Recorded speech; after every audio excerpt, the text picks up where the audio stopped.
Bonsoir. J'avais tellement envie d'être avec vous que j'ai demandé à ma collaboratrice Mariola Dziunkowska de faire une vidéo. Ainsi, je pourrais participer à ce festival 25e anniversaire du Festival international Witold Gombrowicz. Ce que j'aimerais dire, c'est que le premier festival qui a eu lieu en juin, à l'époque c'était au printemps, c'est-à-dire au début de l'été, au mois de juin, dans les grandes chaleurs, nous avons eu le premier festival qui a été créé par M. Wojciech Kempczynski, qui à l'époque était le jeune directeur du théâtre de Radom. Et il avait eu cette idée de créer un festival international. Il fallait beaucoup d'imagination, il fallait aussi un sens de l'humour, peut-être même de la dérision, et à l'époque on disait de la témérité pour créer et croire qu'un festival international consacré à un seul auteur qui avait été interdit pendant tant d'années, qu'il puisse réussir à avoir une longue vie. Alors ce festival existe depuis 25 ans. Il faut dire, vive M. Kempczynski qui a eu beaucoup d'intuition et beaucoup de courage de créer ce festival. Les grands moments de ce premier festival, je ne peux pas les oublier parce que nous avons pris l'avion à Paris, la délégation de Paris. C'était avec Jean-Pierre Salgas, qui a écrit depuis 2 livres sur Gombrowicz, qui est un professeur et un critique et aussi un amateur éclairé et formidable de Witold Gombrowicz.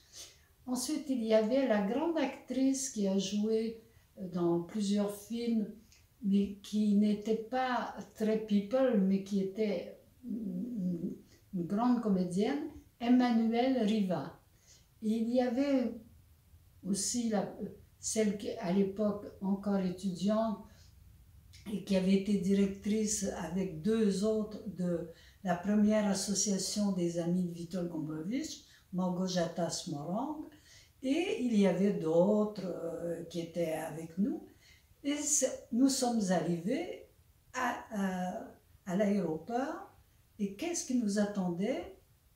Le directeur, M. Kempczynski, d'autres Polonais qui avaient loué une vieille Cadillac un peu brinque-ballante, mais c'était une vieille voiture américaine, mais comme si nous étions, il fallait quand même beaucoup d'humour pour faire ça, et nous sommes partis dans cette Cadillac pour Radom.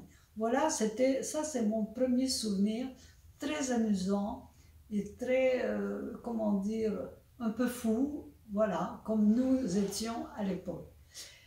Et le deuxième souvenir lié à, je ne sais pas si c'est le premier ou le deuxième, il y avait Andrzej Seweryn, le grand acteur polonais, mais qui à l'époque était à la Comédie Française à Paris, qui récitait le journal de Gombrowicz avec une bouteille de Coca-Cola sur la table.